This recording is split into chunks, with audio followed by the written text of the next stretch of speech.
డబ్బును మొక్కొద్దు, నువ్వు అధికారాన్ని మొక్కొద్దు, నువ్వు అధికారానికి సాగిలపడద్దు, డబ్బుకు సాగిలపడద్దు, అందానికి సౌందర్యానికి అయితే అసలే సాగిలపడద్దు.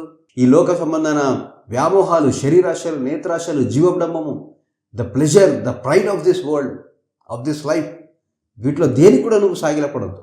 నీ దేవుడైన యెహోవాకు మాత్రమే నువ్వు మొక్కాలి. ఆ దేవుడైన యెహోవాకు లోబడి ఉండడం కోసము ఈ భూమి మీద దేన్నైనా సరే వదిలిపెట్టుకోవడానికి రెప్పపాటు కూడా ఆలోచించొద్దు. ఇదేం మాట కదా ఇక్కడ యేసుప్రభువు అని చెప్పండి. అదే కదా ఆయన అక్కడ చేసి చూపెట్టేది. ఈ భూమి మీద ఉన్న సమస్తాన్ని కూడా ఒక్క రెప్పపాటులో ఏం చేసుకున్నాడు, ఆయన తృణీకరించాడు. దాన్ని ఎంత సంపాదించుకొని ఉండాడు యేసుప్రభువు వారు ఆ రోజు కనుక దాన్ని ఒప్పుకొని ఉంటాడు. కానీ దాన్ని ఒప్పుకోకుండా యేసుప్రభువు వారు చేసిన పని ఏంటంటే, దేవుని యొక్క చిత్తానికి, దేవుని యొక్క టైమింగ్కి ఎప్పుడైతే అర్పించుకున్నారో ఏం జరిగింది చూడండి. అదే సాతాను, ఏ సాతానికైతే కాళ్ళు మొక్కమని చెప్పేసి వచ్చాడో అదే సాతాను యేసుప్రభువు వారి పాదాల కింద పడి చితగొట్టబడ్డాడు, నలగొట్టబడ్డాడు, ఓడిపోయాడు యేసుప్రభు చేతిలో. హల్లెలూయా, అవునా కదా? ఎప్పుడైతే యేసుప్రభుల వారు సిలువలో చనిపోయి తిరిగి లేచారో, ఆయన మరణం మీద ఎప్పుడైతే జయం పొందారో అప్పుడు ఓడిపోయిన మొట్టమొదటి మరియు ఏకైక వ్యక్తి ఎవరు అని అంటే అది సాతాను.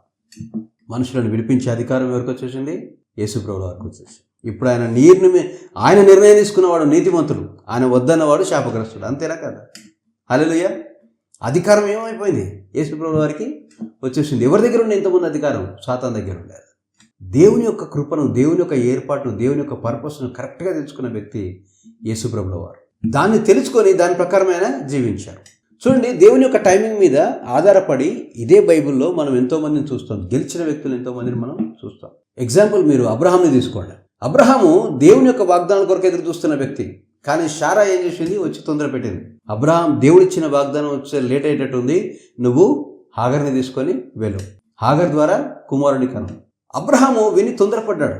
దేవుడు ఖచ్చితంగా ఇస్తారని చెప్పాడు కదా, మనం ఎందుకు తొందరపడాలి, వెయిట్ చేద్దామని చెప్పేసి అనలేదు ఆయన. ఆఫర్ రాగానే దానికి లోబడ్డాడు. తర్వాత జీవితాంతం వస్తా కష్టాలు. హాగర్ ద్వారా కలిగిన సంతానం వల్ల ఆయనకు వాగ్దానం మూలంగా కలిగిన సంతానానికి ఈ రోజు కూడా కష్టాలు. తర్వాత మనం రెండో వ్యక్తిని, ఇదంతా మనం ఎక్కడ చూస్తాం? మనం జెనసిస్ 16లో చూస్తాము. తర్వాత రెండో వ్యక్తిని మనం సమూయేలు గ్రంథంలో చూస్తాం. మనం ఎవరు? దావీదు. 2 సార్లు దొరికాడు సౌలు దావీదుకి. కానీ దావీదు చంపాడా? చంపలేదు. ఏమన్నాడు? పగ తీర్చుకుంటా నా దేవుని పని, నా పని కాదు అది. ఇతడు దేవుని యొక్క అభిషేక్తుడు, ఇతన్ని నేను చంపను, ముట్టను, ఇతనికి ఏ హాని చేయనని చెప్పి అనుకున్నాడు. సౌలు దావీదుని ఎన్నో రకాల కష్టాలు పెట్టాడు, వదిలేశాడు సౌలుని. దానికి ప్రతిఫలంగా దేవుడు ఏం చేశాడు చూడండి. శాంతియుతంగా అందరి సమ్మతితో దావీదుని దేవుడు రాజుని చేశాడు. హల్లెలూయా.